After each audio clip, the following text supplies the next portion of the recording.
Teman-teman, jumpa lagi dengan saya di Samsir Yusuf Channel. Video kali ini saya ingin berbagi dengan teman-teman tentang pengetahuan trading di market yang sedang sangat liar. Biasanya itu kejadiannya sebulan sekali. Biasanya itu ada namanya non-farm payroll. Kita search di Google apa non-farm payroll itu. Ya ini ya. Nah, kita search aja di Google. Nah, nanti di sini ada dijelaskan apa itu non-farm payroll. Jadi berita non-farm payroll ini akan terjadi ya sebulan sekali, biasanya di awal bulan, di minggu pertama, dan di hari Jumat. Kadang dia bisa lompat juga ke minggu kedua ya. Tapi rata-rata yaitu kejadiannya adalah di minggu pertama, hari Jumat, itu yang sering. Non-farm payroll ini ya sangat signifikan sekali. Jadi untuk teman-teman ketahui, jika berita ini muncul, apapun teknik yang kita gunakan untuk menganalisa, buat sementara waktu itu diabaikan saja. Karena yang sangat berpengaruh nanti adalah tentang beritanya itu. Karena di non-farm payroll itu ya dikeluarkan oleh Departemen Tenaga Kerja Amerika tentang 1. Tingkat pengangguran, 2. Ketersediaan lapangan kerja, 3 adalah upah buruh per jam. Jadi kalau di Amerika ya teman-teman, cara pengupahannya mereka menggunakan per jam. Jadi 1 jam berapa dolar. Mereka jarang seperti kita, yaitu pengupahannya mungkin dalam bentuk sebulan sekali. Jadi di Amerika itu mereka cenderung pengupahannya itu dilakukan dihitung per jam. Nah, kita sehari kerja berapa jam? 2 jam ya, 2 jam dapat uangnya. 8 jam dapat uangnya, beda-beda.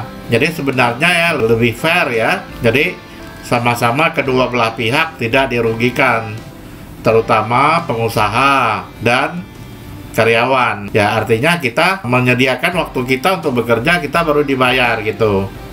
Jadi bagi pengusaha juga begitu. Mereka telah mendapat sesuatu, mereka baru bayar. Kalau kita lihat secara pengupahan begitu lebih berkeadilan. Jangan kita nggak kerja diminta bayar upah, ya itu sudah nggak adil gitu. Biasanya cara pengupahan yang demikian sebenarnya lebih adil. Bekerja baru dibayar.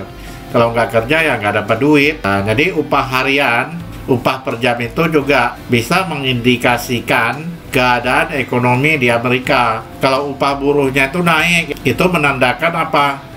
Menandakan pekerjaan yang dikerjakan juga banyak. Maka ya orang mencari buruh susah, karena orang semua dapat pekerjaan. Nah, mau tidak mau untuk menarik buruh kerja ke tempat kita, salah satu kita menaikkan upah per jam. Itu ke satu indikatornya.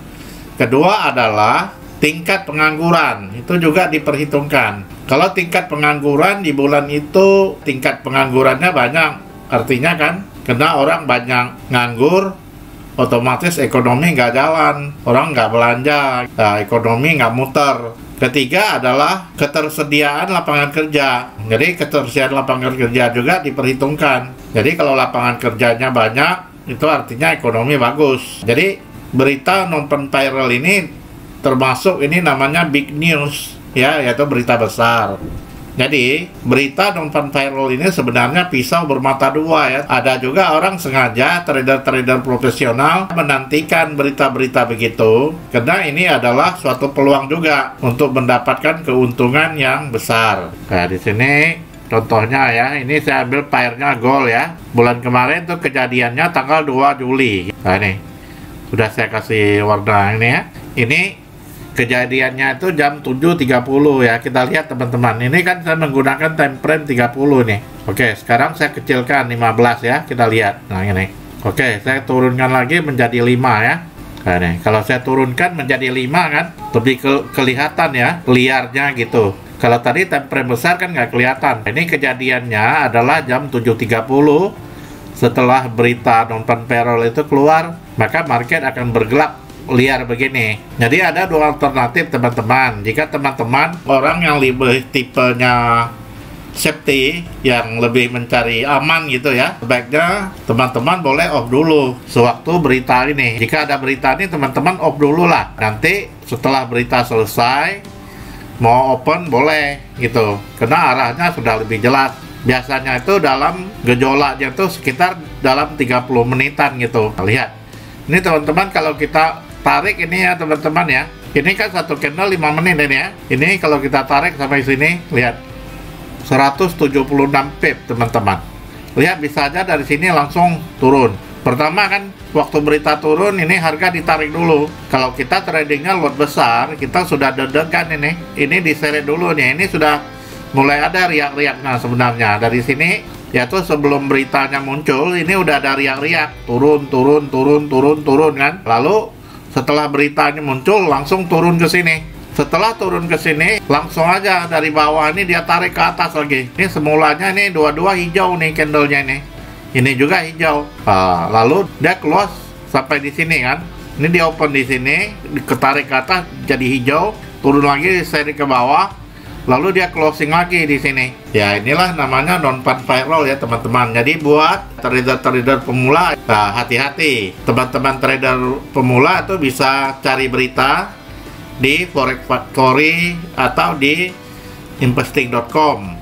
Di situ sudah ada jadwal, atau cari di kalender ekonomi kapan ada berita-berita besar begini, tanggal berapa. Jadi kalau sudah tahu kita kan ada berita non-pan payroll, jika teman-teman ingin menghindari resiko, sebaiknya off dulu tradingnya, nggak usah trading. Jadi rata-rata kalau berita non-pan payroll ini kayak begini, market itu akan liar gitu loh. Jadi hati-hati ya teman-teman. Untuk kedepannya ini non-pan payroll, hari ini kan hari Kamis ya teman-teman ya.